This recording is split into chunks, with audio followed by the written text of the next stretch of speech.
é daquelas que marcam o país, que marcam vidas para sempre, que mudam vidas, mas que infelizmente se repetem. A gente acompanhou Brumadinho, assim como a gente acompanhou anos antes, né, a tragédia da Boate Kiss, no Rio Grande do Sul, na cidade de Santa Maria, como a gente acompanha tragédias todos os anos.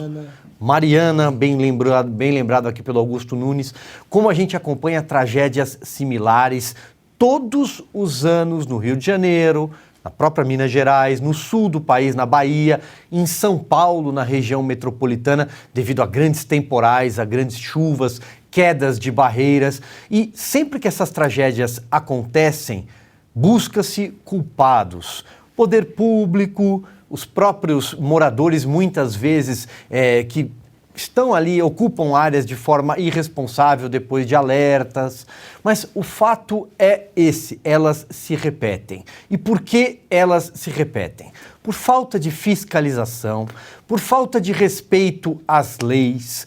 Se você for examinar o que aconteceu em Brumadinho, você vai ver que teve a perfuração vertical ali, né, que foi uma espécie de gatilho para o rompimento da barragem, mas que aquela barragem já estava danificada, já havia alerta, já havia uma série de recomendações para que as pessoas também saíssem ali da região. E 1.400 dias depois nós estamos falando desse caso, porque a justiça no Brasil é muito lenta. Eu acho que há outros aspectos até aqui para a gente falar desse caso, mas para eu não me alongar, eu passo aqui a bola para os nossos companheiros de mesa. Paulo. Ainda nesse assunto, no próximo mês, o acordo de 37,6 bilhões de reais firmados entre o governo de Minas, a Vale e as instituições de justiça para a reparação dos danos causados pelo rompimento da barragem de Brumadinho completa 2 anos. Até o momento, cerca de 23,6 bilhões de reais foram desembolsados pela empresa em valores corrigidos pela inflação, o que equivale a 58% do total. Boa noite, Ana Paula Henkel, uma tragédia que a gente está relembrando aqui, 4º ano, né? E a sensação é de impunidade, né, desses familiares que perderam, dessas pessoas que perderam familiares aí nessa tragédia, lembrando que os culpados, depois de 4 anos, ainda não foram responsabilizados. Boa noite, Paula. Boa noite, craque Silvio Navarro, meu mestre Augusto Nunes, e muito boa noite à nossa audiência maravilhosa. O descaso, o problema é que repete, né? Infelizmente, não é uma tragédia que a gente assistiu, contamos os mortos, choramos, né, a perda das famílias, a perda a vida das pessoas, né? E acaba ali, a gente conserta os erros e a gente tenta, de alguma forma, amparar quem ficou para trás, né? Amparar a família das pessoas, amparar de uma maneira social, de uma maneira econômica, psicológica. Não, acontece sempre a mesma coisa, o descaso das autoridades, né? A corrupção, a gente não sabe também os tentáculos entre as empresas privadas e o Estado. Nós sabemos muito bem que o presidente Rodrigo Pacheco, a empresa de advocacia dele, né, o escritório de advocacia dele, ele defende ali alguns termos, alguns processos em relação ao processo de Mariana, à tragédia de Mariana, e isso está parado, engavetado, exatamente nas mesas dos Supremos, né, dos ministros do Supremo Tribunal Federal. Eu tenho um grande amor pela região serrana de Petrópolis, né, pela região serrana do Rio, e ali em Petrópolis, Paula, todo ano é a mesma coisa, na época das chuvas é a mesma coisa, desce barragem, montanha que não tem o devido... A devida proteção ambiental, as leis não são respeitadas, né? Casas irregulares continuam sendo construídas todo ano, mês de janeiro, fevereiro, março, que chove muito ali naquela região, sempre a mesma tragédia. Então, claro que o evento em si ele é histórico e dolorido para todos nós, O problema é que continua sempre a mesma coisa, o descaso com as pessoas, o descaso com as nossas leis e esses políticos que continuam, de alguma forma, sendo reeleitos nesses lugares. Boa noite, Augusto Nunes. Como nós comentamos aqui, só ontem a Justiça Federal, então, aceitou a denúncia do Ministério Público Federal, 4 anos depois. Bom, Paula, boa noite. A nossa âncora, prazer estar aqui com você. Meu irmão Silvio Navarro, companheiro de tantos anos. Minha querida parceira Ana Paula, meu irmão Guilherme Fiuza. Boa noite a você que nos acompanha. O Brasil conseguiu reduzir a chavão, lugar comum, a expressão tragédia anunciada. A gente fala sem parar. Essa tragédia foi anunciadíssima. Tinha acabado de ocorrer a tragédia de Mariana, envolvendo os mesmos pecadores, para ser gentil. Agora, em Brumadinho, aconteceu o seguinte, eles foram rapidamente identificados os culpados. Houve recados, houve avisos, né? Os responsáveis pela verificação da situação mentiram, a empresa sabia o que tinha acontecido, etc. Havia sinais de que a ruptura poderia ocorrer a qualquer momento e a empresa não desativou sequer o refeitório que ficava abaixo, logo abaixo da barragem? Da barragem de rejeitos. Então, esses que estavam jantando, todos funcionários ali, você imagina o tipo de morte. A morte é dramática sempre. Agora, esse tipo de morte é selvagem. Não pode acontecer num país que se respeite e respeite os cidadãos. Esse é o primeiro ponto. Esta empresa que tem culpa no cartório e muita, tem dinheiro para pagar a indenização e não paga. E não paga para vencer pelo cansaço, porque os parentes morrem. Quem o substitui tem que regularizar a papelada. Nós sabemos como é que são as coisas nesse país cartorial, como é o Brasil, essa tradição cartorial maldita que o Brasil tem. Os bombeiros, a gente vê o que há de melhor e de pior no ser humano, né? Sempre. Os bombeiros ainda estão procurando 3 corpos. Há famílias esperando os 3 corpos e não recebem sequer o que foi fixado num acordo há 2 anos. Pagaram uma parte, daqui 37 bilhões e eles pagaram cerca de 23. A Vale tem problema, não tem dinheiro para pagar, mas os diretores recebem a sua fortuna anual regularmente. Ali ninguém mexe. As agências reguladoras continuam trabalhando de forma precária. Há 35 funcionários nessa agência que deveria cuidar das represas, quando no mínimo deveria haver 53. Então há mais locais ameaçados e teremos mais tragédias. E a justiça vai funcionando como funciona normalmente, a menos que entrem interesses em fazer valer a injustiça rapidamente. Se isto aqui fizesse parte do inquérito das fake news, estaria resolvido. As multas são impostas assim, 70 mil por hora e tem que pagar até amanhã. Aí é rápido. Aqui, um tribunal passa meses discutindo para saber se vai julgar aquilo. Pois tem alguma dúvida? Os culpados são as vítimas. Os que morreram são culpados. Eles é que têm que pagar. Alguma dúvida sobre a culpa da empresa? Os advogados sabem disso, como no caso de Mariana. Está aí o escritório do nosso Rodrigo Pacheco. Ele está lá. Vai ganhar um dinheirão, ele espera, porque quer baixar a indenização.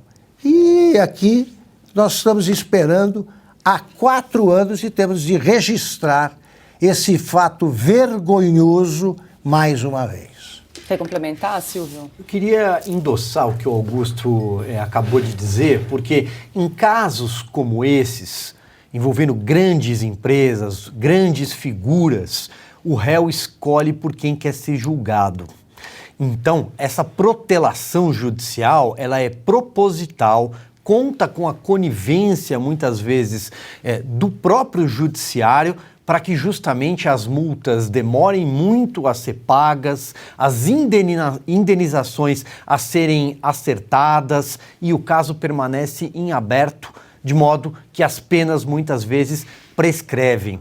Também é importante lembrar que impunidade é o luto aberto. A impunidade para quem fica, porque as vidas não vão voltar. Quem perdeu pessoas em tragédias como essa vão levar essa marca para sempre.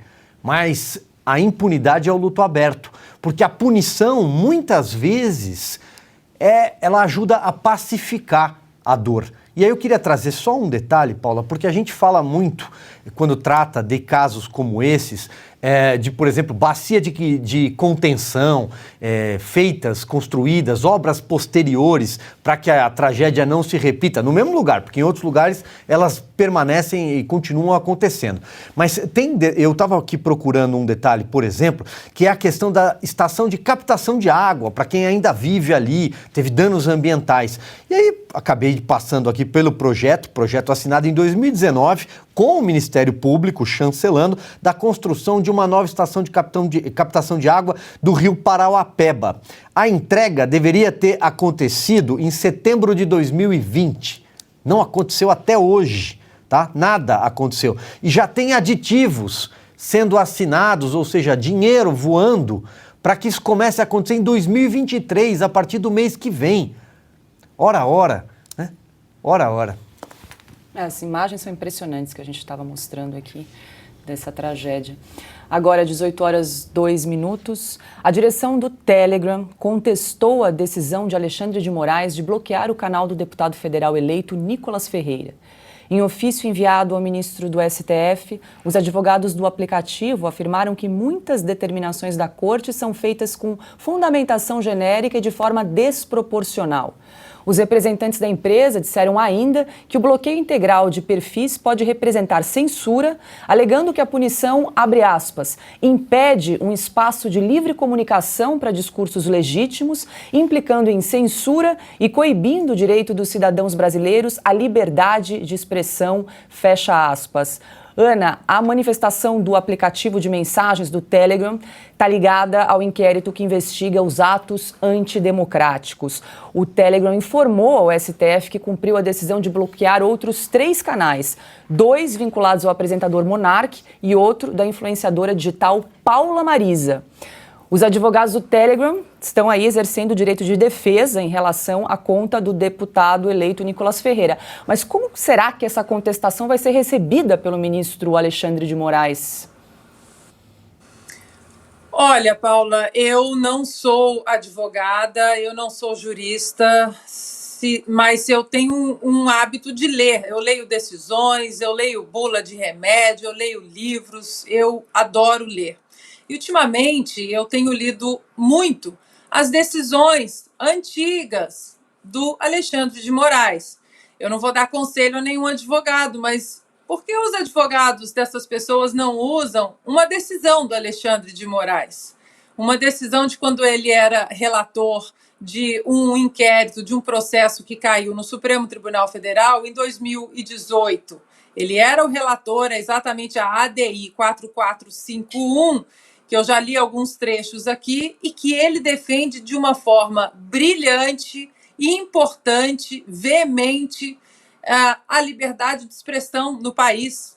Então, como aqui nós teremos um disco arranhado, né, agora entrando nesse governo, porque o Brasil tem memória curta, eu vou ler mais uma vez trechos dessa decisão do ministro Alexandre de Moraes, que foi da ADI 4451, julgada em 21 de junho de 2018. A decisão é brilhante, né? E ali todos os outros ministros, eles concordaram com o relator de maneira unânime.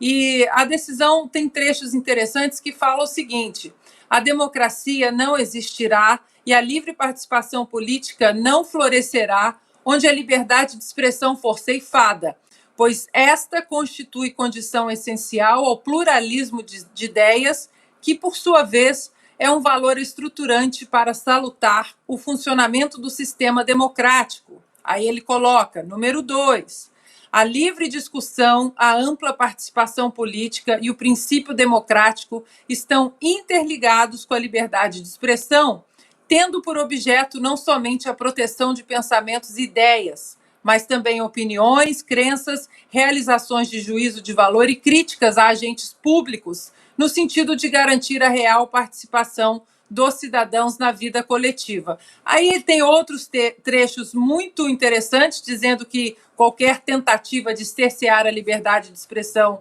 é inconstitucional, mas tem o finalzinho é brilhante. Ele diz o seguinte: o direito fundamental à liberdade de expressão não se direciona somente a proteger as opiniões supostamente verdadeiras, admiráveis ou convencionais, mas também aquelas que são duvidosas, exageradas, condenáveis, satíricas, humorísticas, bem como as não compartilhadas pelas maiorias. Ressalte-se que, mesmo as declarações errôneas, estão sob a guarda desta garantia constitucional. Então fica aí para tentar convencer Alexandre de Moraes, de 2023, que ele está errado e não respeitando a nossa Constituição. Quem sabe usar o Alexandre de Moraes de 2018, quem sabe isso possa funcionar. Ou então, esse Alexandre de Moraes de hoje tem que colocar o Alexandre de Moraes de 2018 no inquérito aí do fim do mundo, das fake news e os demais.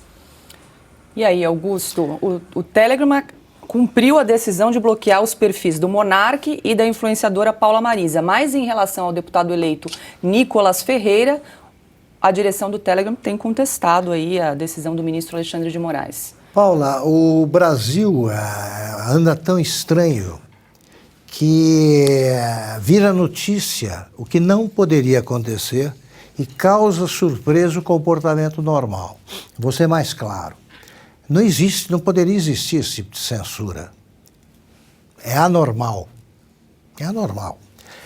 E é tão anormal, o Brasil consegue normalizar a anormalidade até tal ponto que a gente acha, é notícia, um advogado sustentar uma argumentação muito clara, muito consistente e fazendo um contraponto ao que pensa um ministro do Supremo.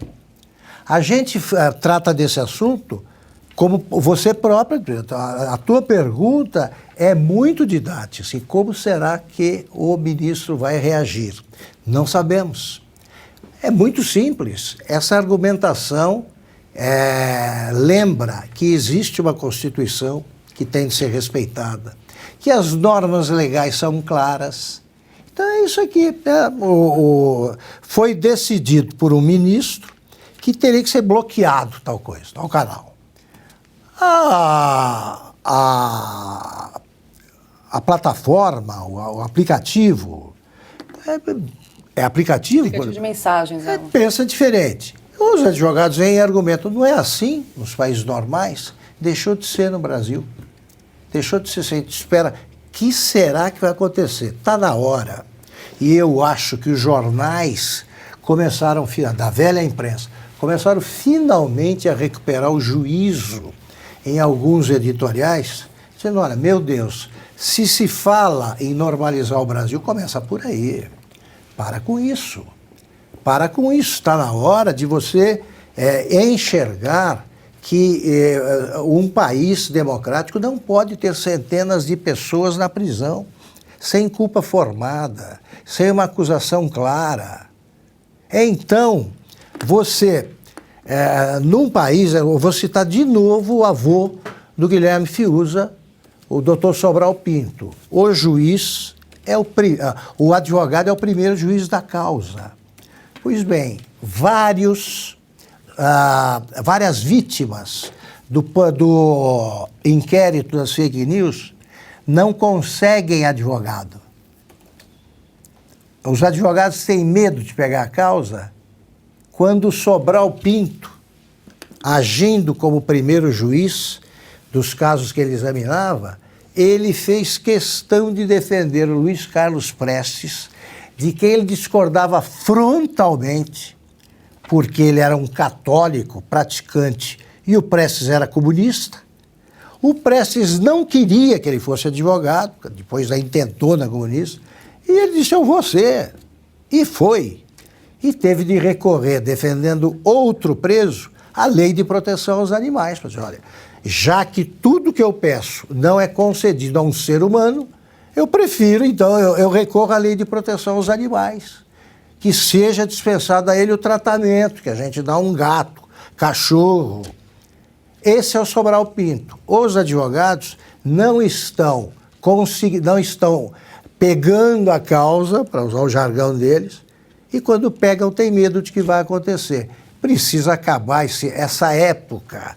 Essa época tem de chegar ao fim rapidamente, porque o Brasil, nenhum país pode sobreviver como nação por tanto tempo na anormalidade. E aí, Silvio? Um breve comentário, Paula, porque eu acho que o Augusto foi definitivo nesse aspecto, mas veja, autoritarismo cirúrgico, como foi classificado, né, lá atrás, as decisões do ministro Alexandre de Moraes, ele pode custar caro ao longo da história, porque você muitas vezes mata o paciente pelo excesso do remédio. Não se pode defender a democracia com cerceamento de liberdade, sufocando liberdade. E eu só queria dizer uma coisa, o Augusto citou aqui alguns, inclusive, veículos da velha imprensa que teriam já acordado para determinadas coisas, mas há um aspecto interessante. Lá fora, no exterior, isso já tem chamado a atenção e a Ana Paula pode complementar. O Wall Street Journal publicou uma reportagem, por exemplo, nesta semana, eu acho que é a Mary O'Grady, não é isso? Eu estava tentando abrir aqui, não consegui achar a reportagem tratando do tema. O New York Times já tratou também dos excessos, dos autoritarismo, vamos chamar pelo nome, né, cometido pela Suprema Corte quando se trata de censura. E quero recordar aquela sessão do Tribunal Superior Eleitoral do dia 20 de outubro, quando houve uma censura, não tem outro nome, imposta à Brasil Paralelo, produtora, sobre um documentário que sequer havia sido lançado, e naquela ocasião a ministra Carmen Lúcia, que integra a corte, disse, olha, é censura, mas nós vamos dar essa dose de censura até o dia 30 de outubro, quando a eleição termina. Depois disso, a nossa democracia estaria em risco, né? Porque se trata de censura. Isso não cabe na nossa Constituição. E o que aconteceu? As coisas continuaram acontecendo e seguem acontecendo. Então, como bem disse o Augusto, talvez seja a hora de pensar que está na hora de parar, né? Foi a Mary O'Grady mesmo, Silvio. Ela que é especialista em América Latina, né? Ela escreve para vários veículos já há muitas décadas e o título da matéria dela é o seguinte: a repressão do Brasil à liberdade de expressão. E aí o subtítulo é: a Suprema Corte é uma ameaça ainda maior à democracia do que foram os distúrbios do 8 de janeiro. E tem também não só o New York Times, Silvio, como você mencionou, mas o The Epoch Times também já fez, acho que se eu não me engano, 2 editoriais falando do perigo, né, que o desrespeito à Constituição no Brasil, o que isso pode causar à nossa democracia. Agora 18 horas, 14 minutos, estamos ao vivo na plataforma Rumble. A gente convida você que está nos acompanhando a se inscrever no canal, deixar o seu like, o seu comentário. Para se inscrever é só clicar naquele botãozinho verde escrito Follow. Nós já alcançamos mais de 110 mil inscritos aqui na plataforma Rumble. Muito obrigada pela sua audiência, pela sua companhia todos os dias no programa aqui Oeste Sem Filtro, de segunda a sexta-feira. Além desse programa, nós também temos o Estúdio Oeste, comandado pelo Silvio Navarro, Oeste Podcast com Dagomir Marquesi, As Liberais, apresentado por mim, pela nossa diretora de redação aqui da Revista Oeste, Branca Nunes, toda essa programação aqui na plataforma do Rumble. E, pessoal, acabei de ser informada mais uma vez que tem pessoas transmitindo aí o programa no YouTube. Essa transmissão é clandestina, a nossa transmissão oficial é só aqui na plataforma, no canal oficial do Rumble, tá? Então, por favor, se vocês tiverem aí conhecimento de outras transmissões em YouTube, nos informem, porque nós estamos apenas aqui na nossa plataforma e também no Twitter oficial da Revista Oeste, nós estamos transmitindo aqui o nosso programa. Mais de 33 mil pessoas nos acompanhando aqui ao vivo, então deixa o seu like, o seu comentário, e nós estamos apenas aqui reforçando que estão aí transmitindo o nosso programa também pelo YouTube. Nós não estamos transmitindo nenhum programa aqui da Revista Oeste em outra plataforma que não seja o Rumble ou o nosso Twitter oficial. E a gente segue agora com mais informações, porque o presidente Lula se encontrou ontem com o ditador cubano Miguel Díaz-Canel. O petista participou com outros políticos latino-americanos de uma reunião de cúpula da Comunidade de Estados Latino-Americanos e Caribenhos, a CELAC, entidade que inclui 33 países, criada em 2010 pelo então ditador da Venezuela, Hugo Chávez. Depois do encontro com Díaz-Canel, Lula compartilhou uma foto com o ditador e escreveu: "O Brasil restabelecendo suas relações diplomáticas no mundo." Díaz-Canel chamou Lula de irmão e expressou alegria pela volta do Brasil à CELAC. Abre aspas, "Compartilhamos o desejo de fortalecer as relações bilaterais nas esferas de interesse mútuo, de acordo com os laços históricos de amizade entre nossos povos." Fecha aspas. Ana, Lula resgatando aí relações diplomáticas com ditadores que não respeitam a democracia nem as instituições, né? Que tipo de acordos a gente pode esperar dessas parcerias? Mas, Paula, antes de dar essa notícia, nós consultamos o TSE/STF? Nós já podemos falar das relações do Lula com ditadores ou ainda não? Está liberada. Sem filtro aqui, microfones abertos. Está liberado, né? Pois é. Nós não pudemos... Durante, foi o quê? 2, 3 semanas, ninguém pôde falar sobre o óbvio, né? Sobre a realidade, o que de fato acontece. O que eu acho que não é nem o que acontece, é parte do DNA petista, que é exatamente esse tipo de relação com o ditador cubano, ditador africano, ditador da Nicarágua. Aliás, o ditador da Nicarágua que continua perseguindo cristãos, Daniel Ortega continua perseguindo cristãos na Nicarágua, e o vice do Lula, Geraldo Alckmin, que se diz contra o aborto, que se diz cristão, católico, apostólico romano, até hoje não abriu a boca para condenar a atitude do amigo do Lula. E aí, Silvio, que tipo de acordo a gente pode esperar aí dessas parcerias? Bom, os piores possíveis. Agora, veja, Paula, eu acho que a gente tem que devolver, e é nosso dever repassar, né, para quem nos faz companhia, quem nos assiste aqui às tardes da Revista Oeste, números, dados e informações, né? Primeiro que essa CELAC, como a gente já bem disse ontem aqui, nada mais é do que uma reunião ali, um ajuntamento de líderes de partidos falidos, a maioria na América Latina, pedindo dinheiro do BNDES. É disso que se trata e ponto. De 1998 até 2019, o BNDES forneceu 11 bilhões de dólares em linhas de crédito e contratos, praticamente todos para países aqui da América do Sul. Foram 15 países, tem alguns casos na África, Angola e Moçambique, mas quase todos por aqui, quase todos esses contratos feitos nos governos Lula 1, Lula 2 e Dilma Rousseff. No caso de Cuba, Cuba deve 1 bilhão para o Brasil, tá? E esse contrato do tal do Porto de Mariel, todo mundo se lembra, é só procurar no Google imagens da senhora Dilma Rousseff com o Raul Castro ali, sorridentes, cortando a fita do Porto de Cuba, que o Brasil não tem, o Brasil não recebeu dinheiro nas mesmas condições, na mesma taxa de juros de 4%, por exemplo, do BNDES para os portos nossos, tá? Todo mundo encontra essa imagem, a garantia foram charutos, Leio aqui a cláusula. Fluxos internos de recebíveis gerados pela indústria de tabaco. É um documento da Câmara de Comércio Exterior assinado na época. Venezuela, vamos lá. Venezuela se trata de $1,5 bilhão de dólares destinados ao metrô de Caracas. Belo Horizonte não tem esse dinheiro para o seu metrô, como bem lembrou o governador Romeu Zema na eleição durante a campanha do ano passado. Tem também dinheiro para uma usina siderúrgica de Simão Bolívar, assinado ainda por Hugo Chávez. Temos aí o gasoduto, $820 milhões para a Argentina. Segundo o senhor Fernando Haddad, nós vamos trocar a compra, de gás boliviano pelo gás argentino. Esses dutos seriam feitos por empresas brasileiras. Primeiro, elas vão ter que vencer uma concorrência com a China. Então a gente já imagina quem são as empresas que vão entrar nesse processo de licitação. Segundo, esse gás que parte do oeste da Patagônia, a extração dele é absolutamente problemática. Tem problemas ambientais. Ali tem povos indígenas, ali tem povos originários, os mapuches.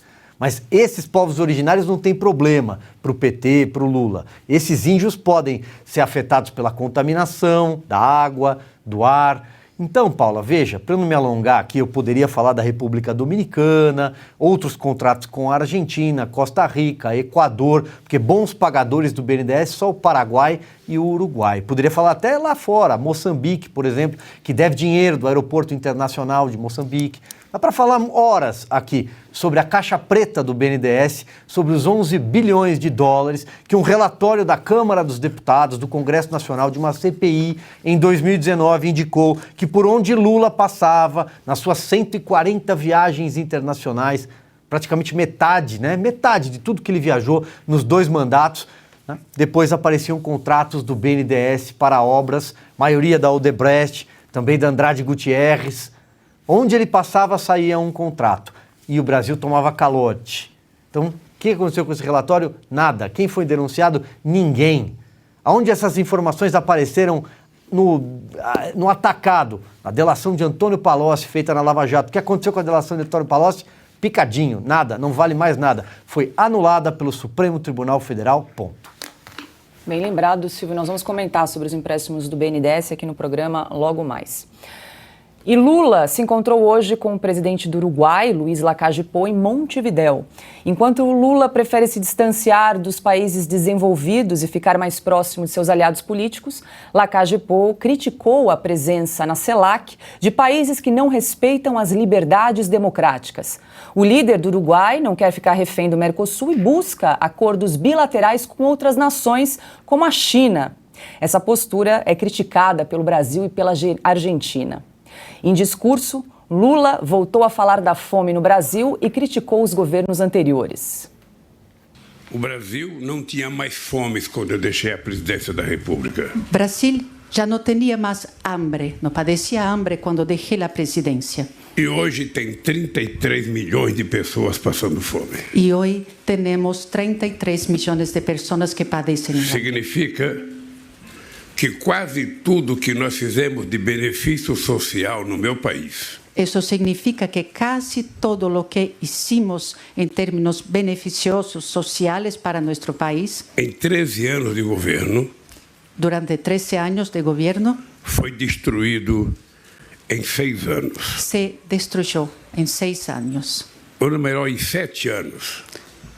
3 7 anos. Do golpista Michel Temer. 3 do golpista Michel Temer. E 4 do governo Bolsonaro. O ex-presidente Michel Temer respondeu a Lula pelo Twitter. Disse o seguinte, abre aspas, o presidente Luiz Inácio Lula da Silva parece insistir em manter os pés no palanque e os olhos no retrovisor, agora tentando reescrever a história por meio de narrativas ideológicas. Recomendo ao presidente Lula que governe olhando para frente, defendendo a verdade, praticando a harmonia e pregando a paz. Esse tweet é do Michel Temer. Hoje, agora, Augusto, às 4h34 da tarde, ele tweetou. Perfeito. Todo mundo é o Temer. Temos de reconhecer que no governo Temer começaram as reformas, começaram a ser esboçadas, algumas avançaram bastante, as reformas que só beneficiaram o Brasil. A reforma da Previdência começou a nascer com o Temer. O presidente Temer, se não tivesse enfrentado problemas políticos criados e estimulados pelos irmãos Joesley, Wesley, esses Esleys todos, se ele não tivesse surgido aquele problema, o presidente Temer avançaria ainda mais em reformas que o presidente Lula pretende detonar. Ele não gosta de nenhuma mudança, ainda jamais vai olhar para o futuro, porque ele é um prisioneiro de ideias do passado. Do passado. Eles estão parados num país que não existe e olha que o tempo passou. Ele está falando ainda que não havia pobres no governo dele. Então eu não entendo de onde vieram os pobres que eu continuei a ver. Na época eu falava para os caras, vem cá, nas esquinas que eu percorro, nos cruzamentos por onde eu passo, eu estou vendo pobre. Eu sou louco, né, ou eles continuam existindo? Ele fala como se não existissem pobres no Brasil. Eles só surgiram com o presidente Temer e com o presidente Bolsonaro. Agora tem o seguinte, estamos punindo fake news, tá? Alguém está mentindo. O Lula diz que são 33 milhões de pessoas que passam fome no Brasil. Ao mesmo tempo, a Marina Silva diz que são 120. Qual é que está cometendo aí, quem é que está espalhando a mentira que deve ser punida? Alguém, os dois, né? Os dois estão fazendo isso. Eles não têm o menor compromisso com a verdade. Nenhum. Ele nunca acabou com fome nenhum. Fome zero durou quanto tempo, Silvio? Nada. E ele ganhou muito dinheiro fazendo palestras em que ele dizia que ele ensinava a acabar com a fome no mundo. Quer dizer, é o tipo do demagogo, do cínico, que acha que vai conseguir mentir a vida inteira impunemente. Os próprios aliados do Lula que o ajudaram a sair da cadeia e voltar à presidência sabem quem ele é. E a história mostra sempre que os fatos acabam prevalecendo.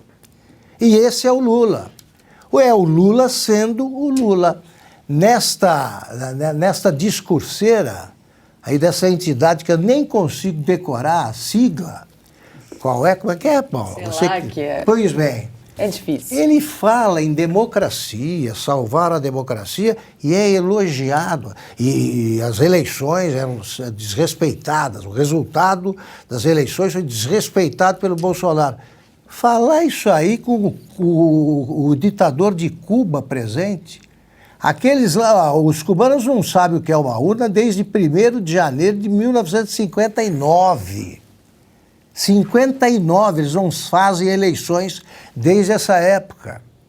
Tá? As ruas, cada quadra é vigiada, tá? Pelos espiões do governo, que é uma ditadura. O malandro da Nicarágua inventou um novo modo de campanha eleitoral. Ele prende o adversário. Parece um candidato, ele põe na cadeia. Também estão defendendo a democracia.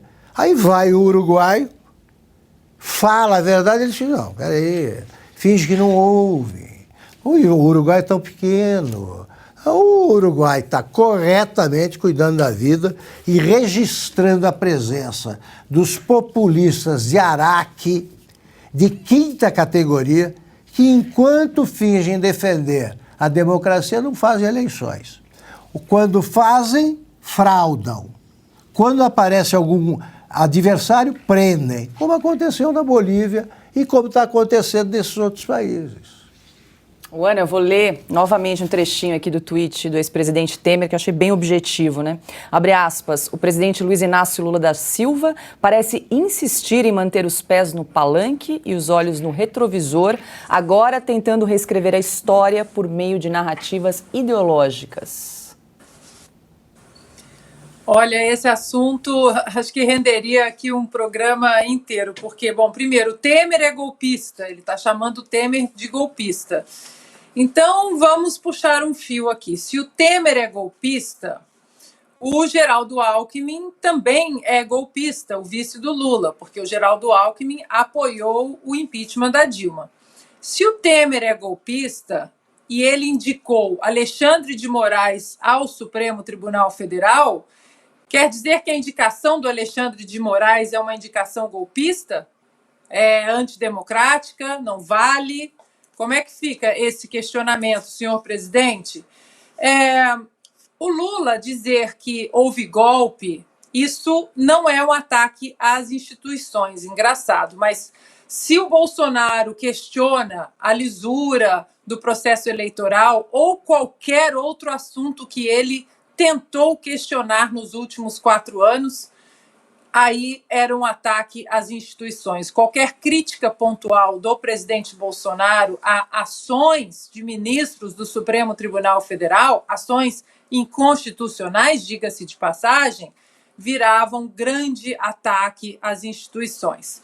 E aí eu pergunto, e se o Temer chegasse agora no Supremo Tribunal Federal e falasse, olha, isso aqui é um ataque às instituições, o Lula, o atual presidente, está dizendo que o STF é ilegítimo. Então, o STF que promoveu um golpe na Dilma, aí ele é ilegítimo, mas para soltar o Lula, aí ele é legítimo. Porque, na verdade, Paula, o que foi golpe foi deixar a Dilma com os direitos políticos que ela não deveria ter continuado com eles, né, de acordo com a nossa Constituição, lá o artigo 52. Então, fica esse questionamento aí agora para o próprio STF, para o ministro Alexandre de Moraes. O ministro Alexandre de Moraes é legítimo, porque se ele foi indicado por um presidente golpista, se é golpista, é um presidente que promoveu um golpe e ascendeu à presidência da República de forma ilegítima. Então, tudo que vem depois é ilegítimo. É isso? Esses questionamentos a gente precisa fazer, né, para a gente entender melhor aí a colocação do presidente Lula.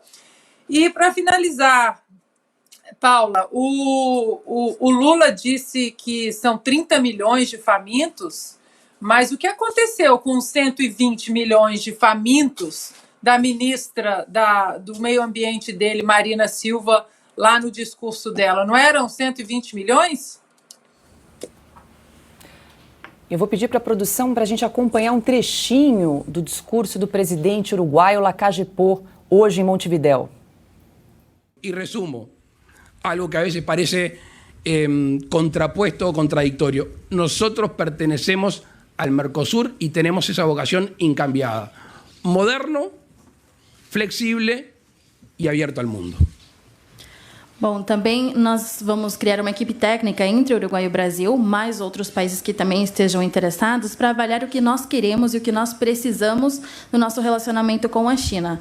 Nós sabemos que o Brasil tem um peso econômico e demográfico muito importante, e eu não tenho problema nenhum em admitir isso aqui frente ao presidente e a todos vocês. E o Uruguai vai avançar nas suas negociações com a China como até agora. O Brasil pode, paralelamente, fazer o seu caminho, e após isso nós vamos compartilhar tudo o que foi negociado, e o Uruguai pode se ajustar ao que o Brasil propor, sendo o Brasil que pode dizer o que conseguiram negociar com a China. E, para resumir, o Mercosul que nós queremos precisa ser um Mercosul moderno, flexível e aberto. E aí, Silvio? Lacalle Pou vai na contramão aí do Lula, abrindo o mercado, né? Ele quer abrir o Mercosul, palavras dele, né? Um Mercosul aberto ao mundo. Veja, em primeiro lugar é importante dizer que a visão política do presidente do Uruguai, da visão política do Lula e dos demais integrantes aí desse grande bloco de esquerda na América Latina hoje, a Bolívia, Venezuela, Chile, Colômbia, a Argentina, é completamente distinta, né? Ele tem uma visão muito mais liberal, ainda que não seja um clássico, né? Ainda que não seja totalmente de direita, não podemos classificar colocá-lo dessa forma, mas é completamente diferente. E o que ele entende é que ele deve buscar relações bilaterais e não ficar preso dentro de um bloco fadado ao fracasso. A gente ainda não sabe por que o Mercosul ainda não acabou de vez, porque o Mercosul nunca funcionou, jamais funcionou. Então, o presidente uruguaio, que inclusive entende que o Uruguai é um país, embora a economia esteja arrumada, é um país que não tem uma indústria do tamanho da indústria brasileira, não tem como competir sequer com a Argentina. Então ele entende o tamanho dele, entende que as contas estão no lugar e quer manter a ordem, quer buscar relações bilaterais e não ajudar países vizinhos que, como eu disse, estão falidos. Falei aqui no comentário anterior. É disso que se trata, Paula. O presidente uruguaio, você vê também, né, Paula, nessas imagens é possível observar um nítido desconforto no semblante do presidente Lula, ao lado ali do presidente do Uruguai, em comparação aos sorrisos, os afagos, quando estava ao lado do Alberto Fernandes, ou quando ele cumprimenta o líder cubano, ou quando ele está ao lado do Evo Morales, do grupo do Evo Morales na Bolívia. Então é nítida a diferença entre os dois, sobre o que um pensa e o que o outro pensa. Por isso que o Uruguai vai seguindo aí uma trilha positiva de crescimento, e o Brasil também vinha bem, mas o futuro que a gente vislumbra, infelizmente, não é tão promissor. Augusto, vou reproduzir aqui um trechinho da fala do presidente do Uruguai, Luiz Lacalle Pou. Abre aspas, o Uruguai vai avançar nas negociações com a China como tem feito até agora. O Brasil pode, paralelamente, fazer seu caminho. Depois disso, vamos compartilhar tudo o que foi negociado. Para resumir, o Mercosul que queremos precisa ser um Mercosul moderno, flexível e aberto ao mundo. Palavras aí do presidente uruguaio. Perfeito. Eu acho apaixonante esse confronto de imagens, porque o rosto fala, os gestos falam também, e você enxerga com nitidez a diferença. Você tem, lado a lado, um picareta mentindo, até jogando dados ilusórios, inventando problemas, culpando os outros, e você tem a centímetros de distância um homem tranquilo, porque é um governante disposto a fazer o melhor para o seu país. Qualquer diplomata, estagiário, sabe que a política externa de um país é determinada pelos interesses nacionais. O Brasil, o Lula, nunca soube disso. Ele faz da política externa brasileira, que é a política externa da canalice, a que ele adotou nos 8 anos de governo, ele é um instrumento de afirmação do PT, é para enganar os idiotas aí, que acham que há alguma ideologia na cabeça do Lula, e é para fazer esse tipo de numerito que é desmontado por um homem que fala, olha aqui, pertenço ao Mercosul, vou cumprir tudo que foi combinado, agora quero sim fazer negócio com outros países, quero acordos bilaterais. Os acordos serão, eu vou expor a vocês, se vocês quiserem, se interessarem, vocês entram nessa. O que o Brasil procurou fazer, vem procurando fazer. O Mercosul é uma piada se você limitar o Mercosul a 3 países e, sobretudo, com 2 deles dirigidos por 2 demagogos de 5ª categoria. Diante desse discurso altivo do presidente do Uruguai, vocês viram o que disse o Fernandes, que não consegue ser presidente porque tem a Cristina Kirchner que só para de mandar quando vai presa, tem que ir para o tribunal. Ele disse assim, o Brasil e a Argentina têm de cuidar do Uruguai, porque é um país menor e tal. Olha a arrogância. E ele respondeu na lata, não precisa de tutor, não. Ele sabe o que fazer e é um democrata, ele tem ideias na cabeça. O Lula somente, ele conta a verdade. Agora, o Lula foi para Montevidéu, achando que vai ouvir outro discurso, vai ouvir isso. É isso que ele teme, ele só se sente à vontade com os seus iguais, que são os estadistas de picadeiro, que se reúnem nessas inutilidades aí que só serve para que o Brasil use o dinheiro do BNDES para financiar obras que são onde haja as gazuas dos sócios que ele tem, gastando o nosso dinheiro e roubando também o povo de outros países. Isso, simples assim. Estamos ao vivo aqui na plataforma Rumble, mais de 42 mil pessoas nos acompanhando ao vivo. A gente convida você a participar, se inscrever no nosso canal, deixar o seu like, o seu comentário. E quero chamar você também para participar da nossa enquete no site da revistaoeste.com. Lula diz que pretende resgatar Dilma Rousseff, nomeando a ex-presidente para um cargo à altura da companheira.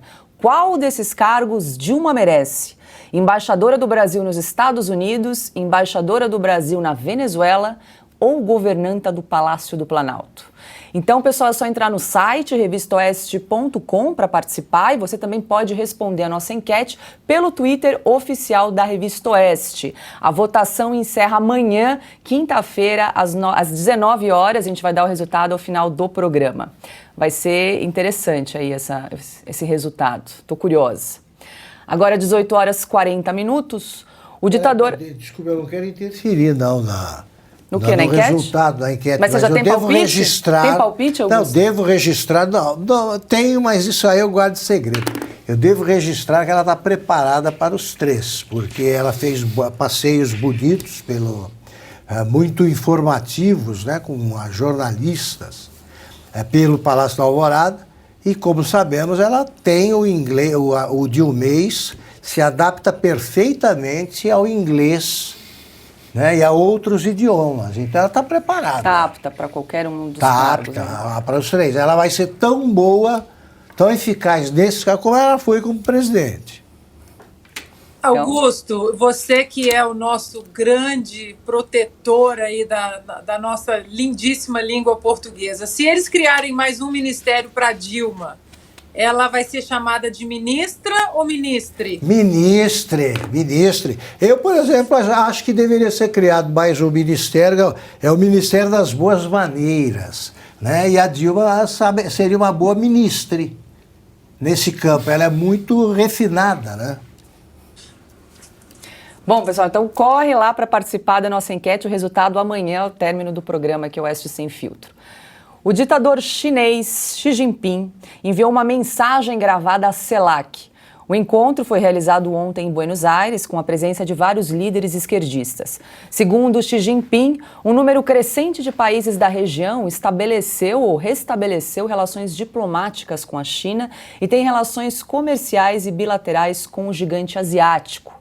Xi Jinping prometeu trabalhar em parceria na construção da comunidade China, América Latina e Caribe com um futuro compartilhado.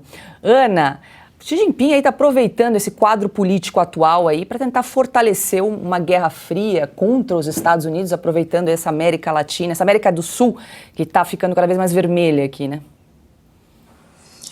O problema não é só a América do Sul ficando só vermelha, né? O problema é que Donald Trump saiu da Casa Branca e por mais, né, que aqui podemos fazer as críticas pontuais ao estilo, né, turrão ali do Donald Trump, mas ele, de uma certa forma, ele sempre se colocava como um líder que não deixaria a China avançar sobre o Ocidente, sobre os Estados Unidos, né, e de uma certa forma ficaram todos ali muito, muito calmos, né, nos seus lugares. O Xi Jinping, o próprio Vladimir Putin, tanto que Putin declarou a guerra à Ucrânia imediatamente a entrada do Joe Biden na Casa Branca. Então, eu acho que o contexto geopolítico é perigoso, Paula, não apenas pela América Latina, pelo Foro de São Paulo. Nós sabemos muito bem como os soviéticos alimentaram a América Latina durante muito tempo, tentaram entrar aqui em Hollywood, fazer de Hollywood uma propaganda da aura soviética, e agora a China toma esse posto, como você muito bem mencionou, né, tentando aí uma guerra fria. Vale muito a pena Paula, tem um documentário da Brasil Paralelo, recomendo muitíssimo, que se chama 1964, Entre Armas e Livros, ou Entre Livros e Armas, se eu não me engano, 1964. E no começo fala exatamente desse avanço do bloco soviético na América Latina, preocupado, né, em abrir aí o seu leque de tentáculos no Ocidente, e agora a China faz esse papel com a anuência de muitos governos, o que é uma grande preocupação, já que o Brasil seria ali um dos últimos, se não o último pilar bem estabelecido na vontade de ter uma democracia livre, né? Uma república sólida, uma democracia livre, respeito às instituições, respeito à Constituição. Então, estamos vivendo um período geopolítico muito perigoso e talvez a eleição para presidente dos Estados Unidos, aqui em 2024, será uma das eleições mais importantes da história para o mundo. Agora, 18h45, a gente segue com mais informações aqui no programa Oeste Sem Filtro, porque a ex-presidente do Banco Nacional de Desenvolvimento Econômico e Social, Maria Silvia Bastos Marques, comentou as declarações de Lula sobre o BNDES voltar a financiar obras de países da América do Sul. Para Maria Silvia, abre aspas, o Brasil já pagou preço alto por usar o BNDES para financiar obras em países vizinhos sem os devidos parâmetros e planejamentos, e se quiser retomar a estratégia, ainda que não seja prioridade no momento, vai pensar em outras bases, fecha aspas. A ex-presidente do BNDES deu uma entrevista ao Valor Econômico. Antes de citarmos mais algumas declarações da economista, vamos rever duas falas de Lula em visita à Argentina. De vez em quando, no Brasil, a veces en Brasil, nós somos criticados se nos critica por pura ignorância. por pura ignorancia. Pessoas que acham que não pode haver financiamento de engenharia para outros países. Que personas que creen que no puede haber financiación de ingeniería para otros países. E eu acho não só que pode, No solo creo que sí se puede, como é necessário o Brasil como que es necesario que Brasil ajudar todos os seus parceiros. ayude a todos sus socios. E é isso que nós vamos fazer, Es lo que vamos a hacer dentro das possibilidades dentro de las posibilidades econômicas do nosso país. económicas de nuestro país. O petista também apontou o BNDES como financiador em potencial do gasoduto argentino de Vaca Muerta. E se há interesse dos empresários, Y si hay interés de los se há empresarios, interesse do governo, si hay interés del gobierno, e nós temos um banco de desenvolvimento para isso, y tenemos un banco de desarrollo eu para quero eso, dizer quiero que decir nós vamos criar as condições que vamos a para crear fazer o las financiamento condiciones para que a hacer gente la puder fazer financiación para ajudar para no gasoduto ayudar al argentino. gasoducto. Maria Silvia Bastos foi presidente do BNDES de 2016 a 2017. Ela disse que quando já não estava mais no cargo, o Fundo de Garantia de Exportação estava sem recursos e precisou de aporte da União para cobrir calotes tomados pela Venezuela e Cuba junto a bancos brasileiros. Resultado, o BNDES foi ressarcido em parte com dinheiro do pagador de impostos por fazer o empréstimo sem garantia. Silvio pergunta, Lula vai cobrar o nosso dinheiro de volta, né, antes de fazer novos empréstimos a esses países? É claro que não. Agora, veja, Paula, você trouxe aqui a sigla FGE, que é esse Fundo Garantidor à Exportação, que é a palavrinha mágica, porque esse fundo corresponde ao Tesouro Nacional, ou seja, de quem é o dinheiro? Dinheiro é seu, telespectador, nosso. Somos nós, pagadores de impostos, que no final das contas estamos financiando essas linhas de crédito, esses empréstimos, essas obras em países vizinhos. Cuba, Venezuela, como eu lembrei agora há pouco no comentário anterior, em Moçambique, mas para a gente ficar aqui na América Latina, não pagaram, deram calote. O de Cuba é o maior deles, 1 bilhão. Depois vem o da Venezuela, Porto de Mariel em Cuba, metrô de Caracas, eles não pagaram, então esse fundo foi lá e cobriu, e ainda tem outras parcelas para chegar. Numa metáfora simples, seria mais ou menos como o boleto ainda tem algumas folhinhas para pagar. Então, quem está pagando essa conta somos nós. Por que a ex-presidente do BNDES deu essa entrevista, falou isso nessa entrevista ao jornal Valor Econômico? Porque os juros praticados são os menores do mercado, muito abaixo. Não há outra margem de comparação, juros de 4%, por exemplo. Não há garantias e nem exigência de prazo. Então, ou seja, é o melhor dos mundos. Por isso, eles estão todos lá na tal da CELAC, essa quermesse de cucarachos, como disse o Augusto Nunes no comentário de ontem. Eles estão na fila para pegar o cheque. Na fila, BNDES, me dê dinheiro. Vamos voltar 20 anos na história, quando começou o primeiro governo Lula, em janeiro de 2003. Vamos voltar 20 anos e restabelecer aquela parceria bacana, de pai para filho, né? Quando o filho vai e pede o dinheiro para o pai, não devolve o dinheiro emprestado, o pai fala, tudo bem, não tem problema, meu filho, pode ficar por isso mesmo. É esse o modelo que esses países querem e que o Lula acabou de dizer que vai sim cumprir a sua primeira ameaça de campanha. Vai abrir o cofre do BNDES para os amigos, os companheiros de esquerda aqui nessa América Latina vermelha. Silvio, como você bem lembrou no comentário anterior, a gente preparou uma arte para mostrar os números aí do calote do BNDES. No período de 1998 a 2017, foram desembolsados 10 bilhões e meio de dólares para empreendimentos em 15 países. Desse total, 89% foram em favor de apenas 6 países: Angola, Argentina, Venezuela, República Dominicana, Equador e Cuba. Tá aí na arte. Os 3 países com as maiores dívidas em atraso são Venezuela, que deve mais de 680 milhões de dólares, Cuba, com 226 milhões de dólares, e Moçambique, que deve 122 milhões de dólares. E aí, Augusto? O dinheiro nunca mais voltou, né? Isso aí não é uma entidade, é o clube dos cafajestes. Só um ponto, esses são números ainda a vencer, tá? Porque o calote de 1 bilhão de Cuba já foi dado, assim como foi dado o calote da Venezuela. Isso é o que ainda tem para pagar. O que está havendo neste momento do governo Lula, previsivelmente, é uma reunião festiva aí do clube dos cafajestes caloteiros, né? É a única coisa que se acrescenta ao clube dos cafajestes, como a gente os conhece, é o calote, que virá de novo. Já, aliás, está sendo aplicado no momento e voltará a ser conforme apareçam mais empréstimos. É isso.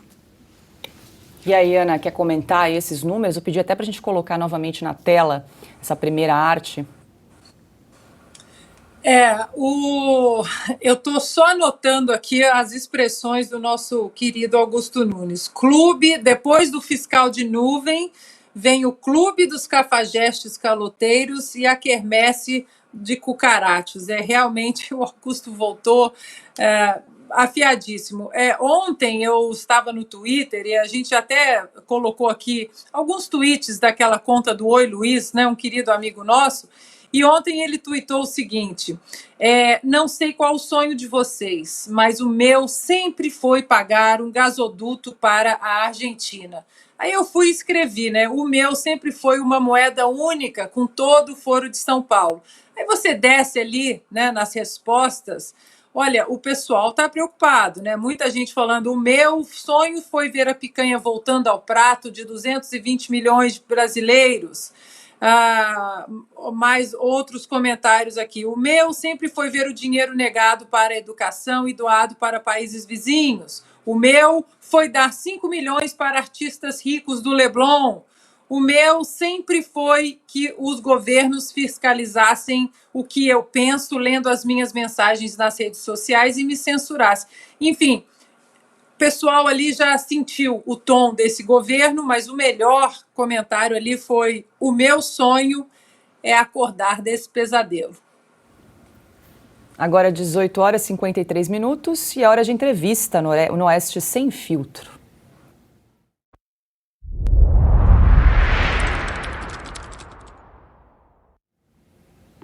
E para comentar as últimas declarações do presidente Lula em relação a empréstimos pelo BNDES, nós vamos conversar com o economista-chefe da Sarinvest, Alan Gani. Alan, muito boa noite.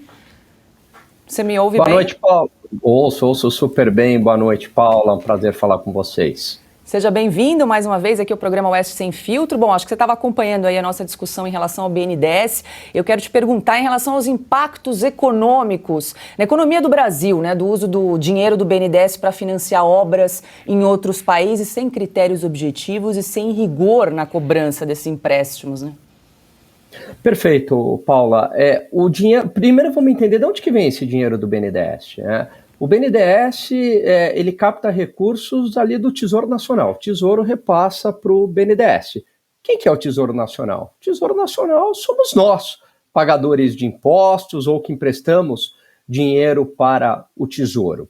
Significa que o Tesouro repassa esse dinheiro para o BNDES como o Silvio bem falou, empresta lá 4, 5% ao ano, só que o Tesouro capta da sociedade hoje 13, 14%, dependendo aí do título.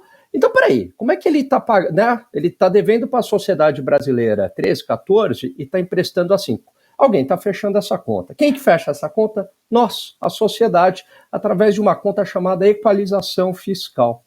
Então, esse empréstimo a taxas de juros muito baixas, subsidiadas, é paga com o nosso dinheiro por meio de impostos. E fica numa conta ali difícil de achar no Tesouro, mas afeta as contas públicas. E isso é muito ruim, porque a gente está numa situação fiscal que não é das melhores. Avançamos muito pelo estrago que foi feito, né, no governo Dilma, né, e que começou no segundo mandato do governo Lula. Demorou muito tempo para colocar as contas fiscais em ordem. E a gente estava numa trajetória descendente. E, de repente, a gente vai dar um cavalo de pau com essas medidas que estão sendo anunciadas. Em grande parte, a deterioração fiscal ocorrida no governo Dilma, que levou à crise econômica brutal aqui na economia brasileira, se deve por estes empréstimos subsidiados do BNDES, tanto para empresas brasileiras, as ditas campeãs nacionais, e que foram uma tragédia, como para Cuba, Venezuela, Argentina. Então o problema fiscal está ligado ao BNDES, né? Isso eu conversei uma vez com o ex-secretário do Tesouro, Mansueto, e ele me falou isso abertamente numa entrevista. Quem pergunta agora é Ana Paula Henkel. Boa noite, Alan. Prazer tê-lo mais uma vez aqui com a gente. Bom, Alan, já são 24 dias, né, de governo, mas o trem está meio sem freio, né? Cada dia é uma emoção, seja nos discursos do presidente Lula ou em pacotes econômicos. Ele, por exemplo, dizendo, né, sobre a não autonomia do Banco Central, causando aí, né, um temor no mercado. Isso tudo que nós estamos vivendo e vendo no Brasil, né, com todas as letras, todas as cores em português. Você acha que esse tipo de perfil fiscal / econômico deste atual governo já chegou aqui fora, nos Estados Unidos, na Europa? Você acha que essa aura de irresponsabilidade fiscal deste governo já chegou aqui fora? Como estão os investimentos do capital estrangeiro? Como o capital estrangeiro está vendo o Brasil ainda como um grande solo fértil, como foi nos últimos 4 anos com o presidente Bolsonaro? Ou essa relação já começa a balançar um pouco? Boa pergunta, Ana Paula. O que acontece? Por enquanto, o investidor estrangeiro ele ainda não acordou. Só que não é que ele está apostando, é porque está entrando alguns investimentos no Brasil via Bolsa, mas não é que ele está apostando assim no Brasil contra os Estados Unidos, né? Ele fala, não, eu estou agora aqui, não estou mais acreditando na economia americana, eu vou investir no Brasil. Esses fundos multibilionários, né? Sobra ali um recurso, um troco ali para eles, e eles olham as economias emergentes. Bom, preciso alocar em capital de risco. Quem que eu vou, né? Onde que eu vou colocar? Bom, tem Argentina, tem Brasil, tem Rússia, né? Que não dá, tem Colômbia, tal. Aí, olha, assim, por exclusão, né? Quer dizer, o Brasil é o menos pior. Mas, como parte desses investidores, a gente sabe que eles se informam aí pela grande mídia, e por enquanto tem uma torcida ainda na grande mídia, né, dizendo não é bem assim e tudo mais, eles ainda não acordaram para o que está acontecendo. O investidor brasileiro, os fundos daqui, esses estão muito mais pessimistas do que o investidor estrangeiro, porque estão vendendo para o investidor estrangeiro. Mas assim, Ana Paula, não tem como dar certo o que está sendo colocado na mesa. Até agora, as sinalizações são muito ruins. Quer dizer, é a volta ao banco público, né? Fomentador do crescimento econômico, que não gera crescimento e só gera deterioração fiscal. Depois, o Lula falando em revisar a meta de inflação. Quer dizer, está falando, vem cá, vamos aceitar uma inflação maior, vamos tolerar uma inflação maior. Depois, sinalização de acabar com a independência do Banco Central. Depois, moeda única. Exatamente o governo Dilma. Exatamente o governo Dilma 1 está aí. Aliás, não é nenhuma surpresa para a gente aqui, porque eles falaram isso na campanha, né? Que iria ser assim. O que surpreende é que muita gente aí acreditou, né, nessa história do Lula ao centro pragmático, e ele está mostrando exatamente a que veio. Então, assim, Ana Paula, é questão de tempo, para mim, na minha opinião, para o investidor internacional, Europa, Estados Unidos, o pessoal começar a tirar dinheiro do Brasil. Porque aqui é meio esse capital de... Eu vou usar uma expressão meio chula aqui que o pessoal brinca. É capital de motel. Vem, toma um banho e vai embora, entendeu? Quem pergunta agora é Augusto Nunes. O Lula não surpreende ninguém, né? Agora, o que é que você tem achado do desempenho do ministro Fernando Haddad? O que ele fez nesse mês de governo?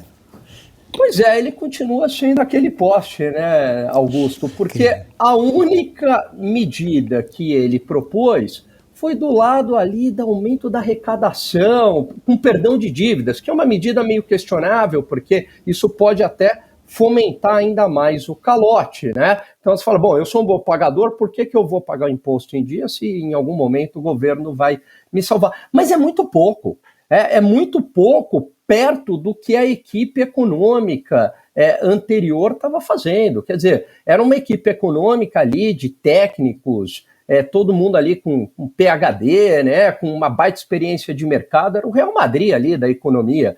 E de repente entra um time de segunda divisão, quer dizer, não tem, só tem, por enquanto, é muita espuma, é muito discurso. Não, a gente entende que o fiscal é importante, mas, né, aí o que tem de concreto? Mas vamos financiar a Argentina aqui, construção de gasoduto via BNDES, mas estamos pensando em mudar a meta de inflação, mas o Banco Central também tem que pensar nos pobres. Então, assim, né, quer dizer, o governo, né, tem dado sinalizações muito ruins. E o Haddad, ele não é aquela figura forte na economia que consegue até peitar o presidente da República e dizer, olha, não é bem assim, né? Como era o Paulo Guedes, muitas vezes você tinha ali uma outra divergência entre o Bolsonaro e o Paulo Guedes, né? Mas o Paulo Guedes era uma figura muito forte que, quando ele falava, o mercado acreditava. Agora, no caso do Haddad, quer dizer, o que prevalece aí, né, Augusto? É o que o Haddad fala ou o Lula? Quer dizer, as opiniões do Haddad já não são boas, né? Mas as do Lula conseguem ser muito pior. E aí fica todo esse direcionamento que o Lula, né, tá dando e o Haddad fazendo muito bem esse papel de poste agora no Ministério da Economia. Nós estamos conversando com o economista Alan Gani, quem pergunta agora é Silvio Navarro. Boa noite, meu amigo Alan Gani. Veja, Alan, eu escutava você falar agora há pouco sobre a questão do BNDES, né? Então você tem ali os juros a 4, 5%, praticados a 4, 5%, que está totalmente fora do mercado e de concorrência. Depois você citou o Fundo Garantidor à Exportação, né, o FGE, que nada mais é do que dinheiro do Tesouro, ou seja, de quem paga impostos. E eu lembro também que no caso de Cuba, né, que é a maior caloteira do BNDES, o lastro foi feito pela indústria, recebíveis da indústria de tabaco, leia-se charutos. Mas a minha pergunta para você é a seguinte, tem um outro tema aí em pauta, que é a tal da proposta de de moeda conjunta já apelidada, de muitos nomes jocosos entre Brasil e Argentina. Nicolás Maduro já levantou o braço e disse: eu também quero. Claro, todos os países que não têm hoje uma moeda querem uma moeda comum. Na verdade, eles querem o dinheiro do brasileiro. Mas é execuível? Tem algum respaldo em realidade essa ideia? Olha, na zona do euro, né, onde você tem ali países que eram muito ricos, como a Alemanha ainda são, né, França, enfim, o euro é bastante questionável, né? E para viabilizar o euro, você teve que colocar ali muito investimento em países que eram mais atrasados, como Espanha, como Portugal, como Irlanda, como Grécia, para tentar equiparar essas economias. E hoje a gente sabe quais são as implicações e os problemas na zona do euro, né? A gente está falando aí de países que têm muito dinheiro. No Brasil, não tem a menor condição de isso, quer dizer, no continente da América do Sul aqui, não tem a menor condição disso dar certo, né?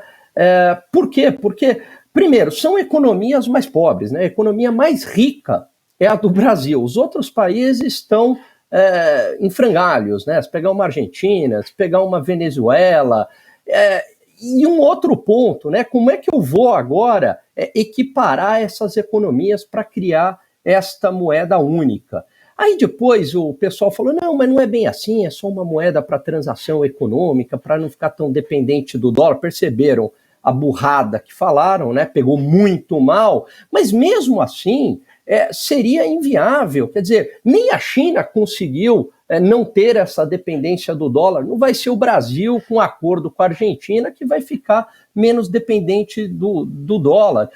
O que é necessário fazer? Fazer o básico. Quer dizer, não gastar mais do que se arrecada, ter responsabilidade fiscal, controlar a inflação, dar autonomia para o Banco Central, não pensar em controle de preços, abrir o comércio, dar liberdade para empreender para as pessoas, desburocratizar, não usar o BNDES nem para financiamento dentro do país, nem para fora. É fazer o básico, ambos os países. Se você fizer o básico, avança. Como avançou nos últimos anos, que eu digo desde quando a Dilma saiu, é um processo que o Brasil avançou economicamente. Por quê? Porque começou a fazer a lição de casa, a fazer o básico. Então eles fazem isso, esse sonho bolivariano, uma moeda única, né? Nós aqui unidos, fortes. Quer dizer, você vai criar mais um problema, né? Você vai acabar destruindo algo que tem dado certo, né? Que é o Plano Real, né? E vai gerar, não vai resolver o problema da Argentina, que tem uma baita de uma inflação, e acaba ainda gerando um problema de uma possível hiperinflação aqui no Brasil, né? Nós conversamos com o economista Alan Gani. Alan, muito obrigada mais uma vez pela sua participação aqui no programa, sempre muito claro, muito objetivo, e até uma próxima. Eu que agradeço aí, é um grande prazer falar com vocês, meus amigos. Agora, 19h06, estamos ao vivo na plataforma Rumble. Vamos ver aqui, mais de 45 mil pessoas estão nos acompanhando ao vivo. Convido você a se inscrever no canal, deixar o seu like, o seu comentário e também responder a nossa enquete que está lá no site da revistaoeste.com e também no Twitter oficial da Revista Oeste. A pergunta é... Lula disse que pretende resgatar Dilma Rousseff, nomeando a ex-presidente para um cargo à altura da companheira. Qual desses 3 cargos ela merece? Então corre lá no site da Revista Oeste ou no Twitter oficial para poder responder a nossa enquete. A gente vai dar o resultado amanhã, ao final aqui do programa Oeste Sem Filtro. E Luiz Marinho, ministro do Trabalho, disse ontem em entrevista à Globo News que a proposta de isenção do imposto de renda para quem ganha até R$5 mil será gradual. Abre aspas, nós vamos cumprir essa promessa se a economia der garantias de cumprimento dela. Ninguém vai fazer uma promessa e cumprir irresponsavelmente, fecha aspas, disse Luiz Marinho. Atualmente, a faixa de isenção do IR está em R$ 1.903. A proposta do atual governo pode causar um rombo de até até 173 bilhões de reais por ano aos cofres públicos ou 16 bilhões por ano em caso de uma alteração gradual. A correção da tabela do imposto de renda pode ser feita por medida provisória, mas precisaria de aprovação do Congresso. Para compensar as perdas com a isenção do IR para quem ganha até R$5 mil, Lula propôs taxar dividendos, que são o pagamento de parte do lucro distribuído aos sócios das empresas. Ana, não existe almoço grátis, né? Para enxugar imposto, é preciso compensar de alguma outra forma. Tá lá, isso aí. Tá lá, Estamos é aí. isso aí. E aí, Silvio, a isenção de IR até 5 mil foi promessa de campanha de Lula, né? Agora a conta, ele precisa fazer a conta fechar, né? A gente precisa escrever uma listinha das promessas de campanha que não serão cumpridas até o final desse mandato. Bom, vamos lá. Das promessas que não serão cumpridas, serão muitas. Agora, as ameaças de campanha já começaram a ser cumpridas, a começar pelo BNDES, que a gente falou bastante aqui ao longo do programa. Bom, não tem almoço grátis, é claro, mas quero chamar a atenção para 2 pontos. Primeiro, a cifra. Você falou 170 bilhões de reais ou algo assim, né? O que são 170 bilhões de reais para quem já bateu a porta do Congresso Nacional antes de tomar posse, pedindo justamente uma cifra parecida, um cheque em branco para gastar. Então começa por aí, a forma como eles tratam os bilhões de reais. Em relação ao imposto de renda, está na cara, Paula, que esse governo não vai conseguir cumprir as promessas e, pelo contrário, no final das contas, eles vão tentar buscar esse dinheiro aonde? Taxando as tais das grandes fortunas, taxando o pagador de impostos, taxando empresários. É ali que eles vão buscar o dinheiro para depois sair distribuindo em cartões de benefícios. Então, assim, não tem nem como a gente entrar no aspecto técnico de uma proposta que não é execuível, que não vai para frente e que não passa de bravata desse governo. E aí, Augusto? A conta vai ter que fechar de algum jeito. É inacreditável o seguinte, nada é inacreditável no Brasil do Lula. Sem saber como é que estavam as coisas, ele já foi pedindo dinheiro. Aí, preciso de tanto, estourar o teto de gasto e tal, já negociou tudo. No meio da negociação, ele já embutiu ali tornou oficial o que ele chamava de orçamento secreto. Eu me lembro do cinismo. Agora não é mais. Agora não é mais. Eu me lembro do cinismo do Haddad nos debates com o governador Tarcísio de Freitas, aqui de São Paulo. Você vai trazer para São Paulo o orçamento secreto. O orçamento secreto. Foi lá, o ministro da Fazenda negociou, isso aí puseram orçamento secreto. Agora, ele está descobrindo que não tem dinheiro para cumprir essa promessa de campanha. Ele fala sempre, o Lula, de modo irresponsável, e ele que disse que já estava sendo obrigado a governar antes de assumir, não tinha a menor ideia do que ia encontrar. Agora eu pergunto o seguinte, o que fizeram os 900 ou 1.000 lá do gabinete de transição? Cadê o trabalho dessa turma? Eu acho que a gente precisa olhar com lupa o Diário Oficial da União, porque não duvido que tenham arrumado algum emprego na máquina, né? Pronto. A volta da República Sindical. Bela pauta aqui que o Augusto Nunes acaba de trazer. De novo, olha, é preciso fazer força, e sempre tem quem faz e consegue ficar sem trabalhar, né? Precisa fazer força para não ser empregado pelo governo por ser do PT. Para você, se aparecer algum petista desempregado, olha, é um cara que está rezando aí para que não volte para que a vadiagem não volte a ser contravenção. Que pena, porque tem gente que está precisando disso. O Lula não trabalha, não tem emprego regular desde os anos 70. Agora, não pode haver petista sem emprego. Precisa ser muito vagal, né? Agora, empregado não significa que trabalha. Não, né? Importante deixar isso registrado. Augusto, eu me lembro que durante o primeiro e segundo governo Lula, cerca de 80%, estudos levantados na época de universidades, 70%, 80% dos cargos comissionados, ou seja, aqueles cargos de assessoramento, né, que são dados ali aos companheiros na máquina, comissionar, cargo de confiança, que é um bom nome, é um bom apelido para esses cargos, eram ocupados por filiados à Central Única dos Trabalhadores, a CUT.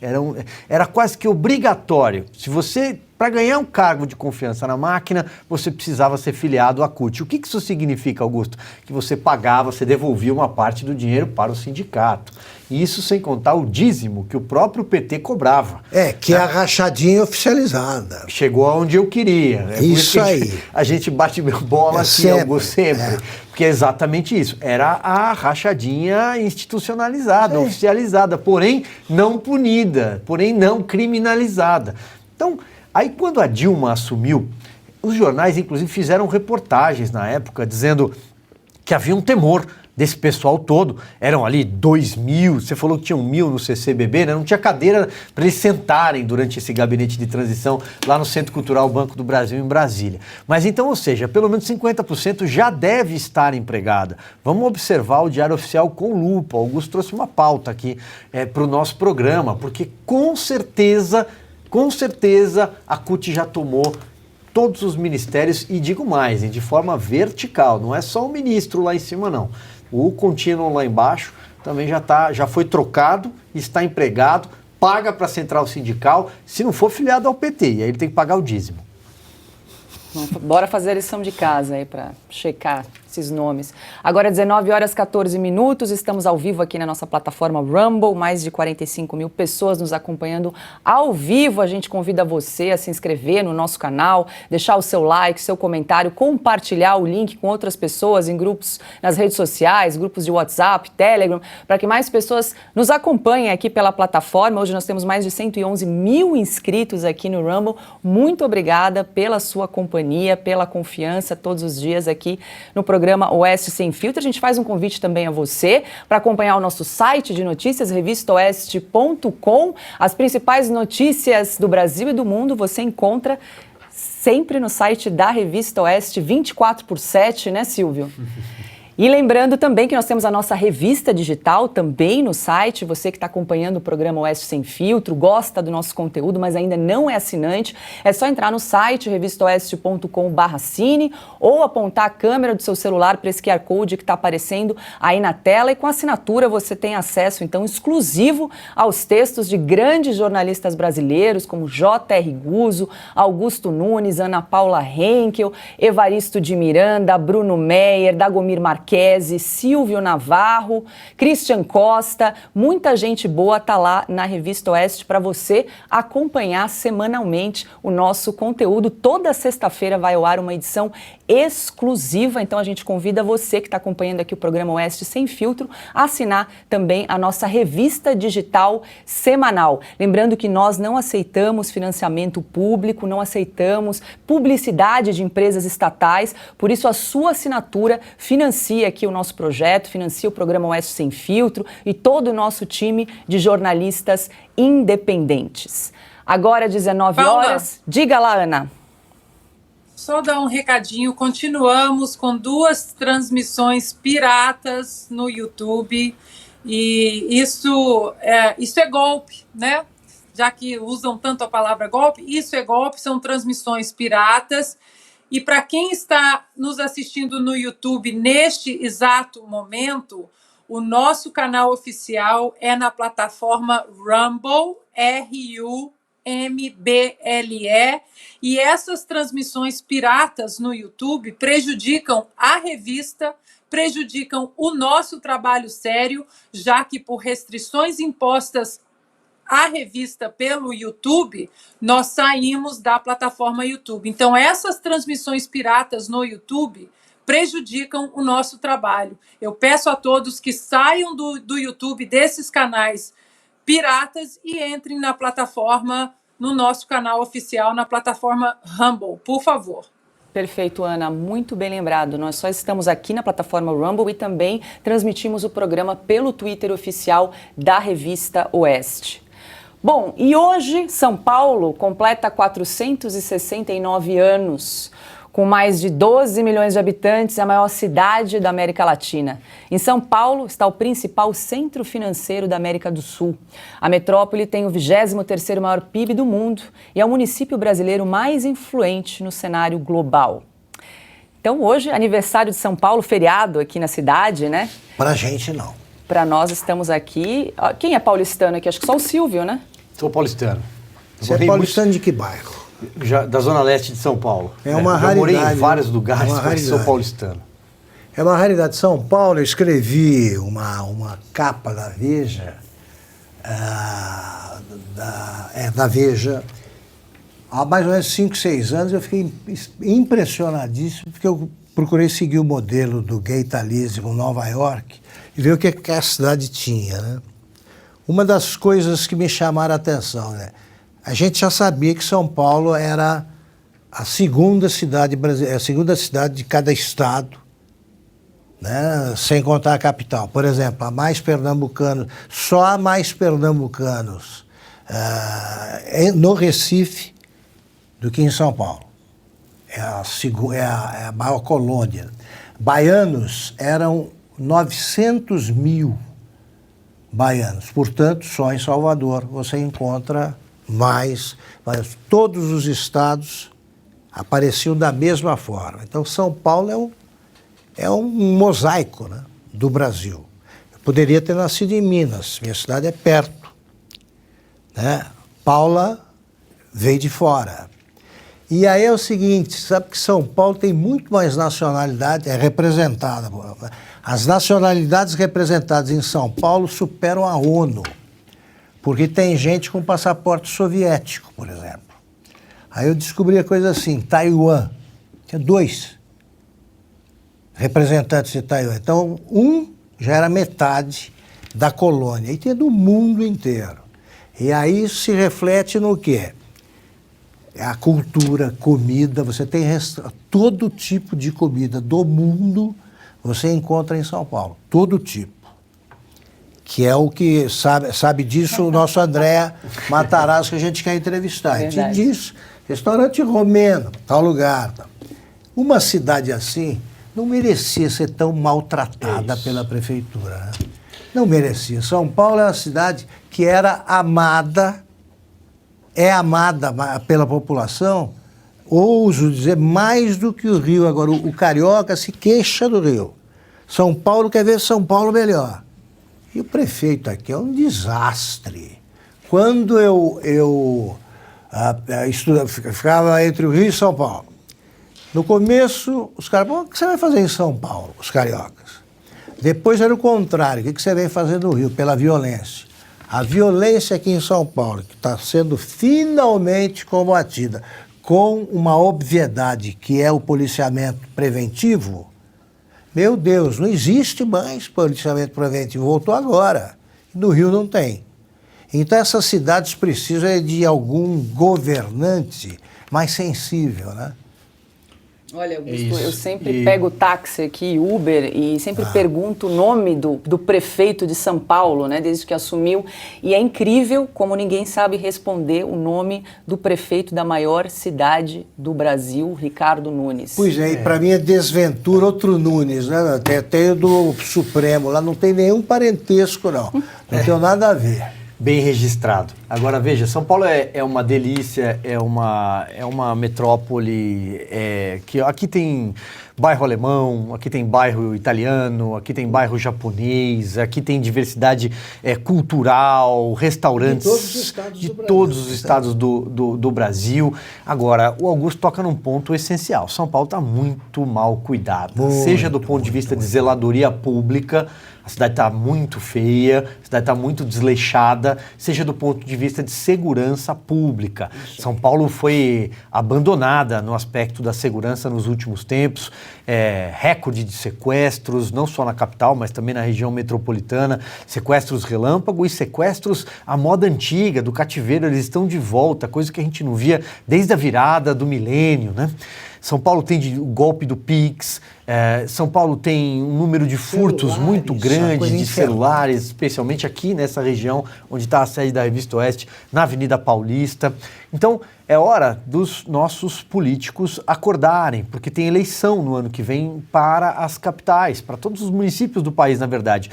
Mas São Paulo é um país a ponto de, em ano de eleição municipal, é a eleição para a cidade de São Paulo que importa. É claro que o Rio de Janeiro importa, Belo Horizonte importa, Porto Alegre importa, mas São Paulo é um caminhão. É o centro econômico do país. São Paulo é o motor da nossa economia, né, do nosso centro financeiro. Então, é hora dos políticos acordarem. E a gente não precisa ir muito no tempo, não. Mas se a gente voltar 10 anos, por exemplo, a gente se lembra que nas disputas municipais todo mundo sabia já de antemão quem seriam os candidatos na eleição do ano seguinte. Partidos grandes tinham nomes fortes para disputar as eleições, agora não tem. Nem da direita, nem da esquerda e nem do centro. Temos um prefeito que herdou a máquina municipal do Bruno Covas, morreu de câncer recentemente, logo depois de ser reeleito, e o próprio Bruno Covas também tinha herdado a máquina municipal do João Dória, que largou a cidade para ser candidato a governador e venceu. Então, ou seja, São Paulo vem passando de mão em mão por prefeitos que, tirando o Bruno Covas, que enfrentou o Boulos, mas que acabam ganhando, né, herança a cadeira de prefeito de São Paulo. Está na hora de São Paulo, do eleitor aqui, pensar, não, queremos eleger um prefeito que nos represente, né, um prefeito que cuide da cidade, que não faça da cadeira de prefeito um trampolim para disputar eleição para governador daqui a 4 anos. Quem são os candidatos a prefeito de São Paulo? E outro, o próprio prefeito atual, Ricardo Nunes, que a Paula bem lembrou, muitos paulistanos não sabem o nome. Está na hora dele se apresentar, prestar contas à sociedade, dizer o que ele está fazendo, quais são os projetos em andamento, os números. A gente não vê, né? É alguém que passa desapercebido, o tempo vai passando e ano que vem tem eleição, a eleição está aí. O que vai ser? O que São Paulo vai permitir? Que o Guilherme Boulos administre a cidade, invada a cidade? E como lembrou, Paulo, o dinheiro que São Paulo tem, né? É o 5º orçamento aí do país. Exatamente. Bom, eu sou catarinense, mas adotei a cidade aí de coração, então parabéns aos paulistanos. Essa cidade que abraça diferentes nacionalidades, pessoas que vêm de diferentes partes do Brasil. Hoje eu estava vindo para a redação e passei pela Paulista. A Avenida Paulista hoje ficou fechada o dia todo, aberta aí aos turistas, pedestres, aos moradores da cidade, então a cidade se abrindo aí, né, mais convidativa aos paulistanos. Ana, quer comentar esse aniversário de São Paulo, 469 anos da Terra da Garoa? Bom, eu, na minha vida, na minha carreira de atleta profissional, eu morei em São Paulo há alguns anos e eu morei em São Paulo quando não tinha aplicativo de Waze, Google Maps, então eu tinha no meu carro um livro que era assim, para você saber onde você estava, as ruas, e aí pulava da página 120, você tinha que ir para 345, e eu me perdia em São Paulo, morei depois, acho que quase 10 anos entre idas e vindas em São Paulo, e depois já andando e dirigindo por São Paulo de uma maneira mais confortável. Então, eu tenho um carinho por São Paulo.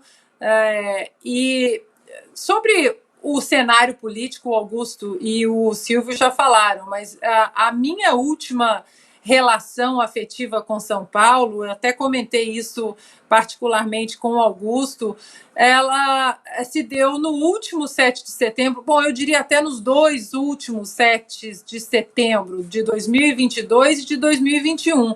Eu estava no Brasil, estava em São Paulo, fui até a Paulista e eu fiquei impressionada com o carinho das pessoas. As pessoas, assim, na minha vida de atleta, as pessoas vinham, pediam autógrafo para tirar uma foto, mostrar a medalha. Era uma coisa, assim, até um pouco distante, né? Uma admiração, que estou muito grata até hoje, mas uma admiração, assim, meio que aquela coisa romântica, os atletas olímpicos no Olimpo, então vem, tira uma foto, fala do nosso trabalho. E nos últimos 2 anos em São Paulo, na Avenida Paulista, no 7 de setembro, lotado, uma relação diferente, uma relação de que nós estamos do mesmo lado, na mesma trincheira, defendendo o Brasil, defendendo a Constituição. E as pessoas falavam, manda um beijo para o Augusto, manda um beijo para o Fiuza, e enaltecendo o nosso trabalho, mas de uma maneira como nós estamos num todo, né? Uma relação bem diferente de quando eu era atleta. E no último 7 de setembro, eu, na Paulista, fiquei muito emocionada. Tenho vídeos que me mandaram sobre esse abraço coletivo que eu recebi ali, as pessoas também falando, em nome de todos, né, aqueles jornalistas independentes que estão aí, hoje muito censurados, parlamentares também. Então, isso, apesar dos cancelamentos, da censura, da perseguição, esse tipo de contato é o que me alimenta para vir aqui todo dia, estar com vocês e dar a cara a tapa, porque nós estamos diante das câmeras, mas tem milhões de pessoas que estão lutando pelo Brasil, nos seus círculos, na sua família, no seu trabalho, nas redes sociais, fazendo o mesmo trabalho que nós estamos fazendo aqui. Então, essa conexão com o povo brasileiro na Avenida Paulista, no último 7 de setembro, foi uma conexão muito especial, que eu tenho guardada com muito carinho no coração. E aqui deixo, então, o meu beijo a todos os moradores de São Paulo. Como bem lembrou Silvio Navarro, o prefeito Ricardo Nunes precisa se apresentar, comparecer mais aqui à população, aos paulistanos e, como lembrou o pessoal aqui no chat, enfrentar problemas como a violência e a Cracolândia, que é algo realmente problemático, né, aqui na cidade de São Paulo, que já acontece há muitos anos. A gente precisa de um prefeito com coragem para enfrentar esse problema. Vamos convidar para ele vir aqui. Está convidado, já fica o convite oficial aqui. Então, hoje, no dia de aniversário de São Paulo, a gente convida o prefeito Ricardo Nunes para uma entrevista, uma rodada de entrevistas aqui no Extra Sem Filtro. E termina aqui mais uma edição do nosso programa. Muito obrigada pela sua companhia. Começo me despedindo aqui pelo parceiro Silvio Navarro. Obrigada, mais um dia aí de programa. Eu que agradeço, Paula Leal, nossa âncora, mestre Augusto Nunes, a craque Ana Paula Henke. Eu quero deixar um abraço aqui para o Guilherme Fiuza, tá fazendo falta, tá em férias. Muita gente pergunta pelo Fiuza aqui, logo logo ele tá de volta. E, sobretudo, um grande abraço a você que nos faz companhia. Sua presença é muito importante aqui agora pelo Rumble e também no site da Revista Oeste. Até amanhã. Boa noite, Ana Paula Henke. O pessoal do chat está perguntando se era o guia 4 rodas que você usava. Eu não sei, mas ele era uma coisa assim tão grossa e que você ficava perdida ali, porque você não chegava no final da rua da página 5 e virava a página 6. Você falava, mandava ir para 145, aí você ia na 145, mandava ir para 320. Então, eu acho que era, mas aqui, esse guia me salvou muitas vezes em São Paulo. Eu fico perguntando aqui, às vezes, para os meus filhos, porque eu já mostrei uma fita cassete para os meus filhos e eles perguntaram o que é isso. Então, eu fico imaginando o pessoal, essa geração agora de aplicativo, se a gente der um guia desse, o que eles vão fazer. Acho que eles não vão se encontrar em São Paulo, não. Paula, querida, obrigada por mais uma condução do programa maravilhoso. Craque, Silvio Navarro, mestre Augusto Nunes. Fiuza, um beijo, querido, trabalhando e de férias também. E a toda a nossa audiência maravilhosa. Até amanhã. Boa noite. Augusto Nunes, você falou do Ricardo Nunes, eu lembro que nós tivemos a oportunidade de entrevistá-lo numa outra emissora no ano passado. Eu lembro que nós mostramos algumas imagens da cidade de São Paulo, do abandono, da decadência. Assaltos, moradores de rua, barracas espalhadas pela cidade, buracos, fios, sujeiras pelas ruas. E nós transmitimos, exibimos essas imagens enquanto E você se surpreendeu com a expressão perplexa dele. Sim, ele dizia que... Mas isso é São Paulo? Ele falava, era São Paulo? É São a cidade Paulo? Que ele governa. Então tá feito o convite aí, né? Ótimo. Boa noite. Boa noite, nossa âncora Paula, meu irmão Silvio, muito bom estar com vocês. Guilherme, volta, descanse e volta logo. Guilherme Fiuza, minha querida parceira Ana Paula, muito obrigado a você que nos acompanha e um abraço muito especial aí aos brasileiros de São Paulo. Até amanhã. Um beijo ao Guilherme Fiuza, mais uma vez, parabéns São Paulo pelos 469 anos. Lembre-se de fazer a inscrição no nosso canal do Rumble, deixar o seu comentário e logo mais, às 8h30 da noite, acompanhe aqui no canal do Rumble, o Westcast. O convidado de hoje é o secretário de Segurança Pública de São Paulo, Guilherme Derrite. Uma boa noite e até amanhã.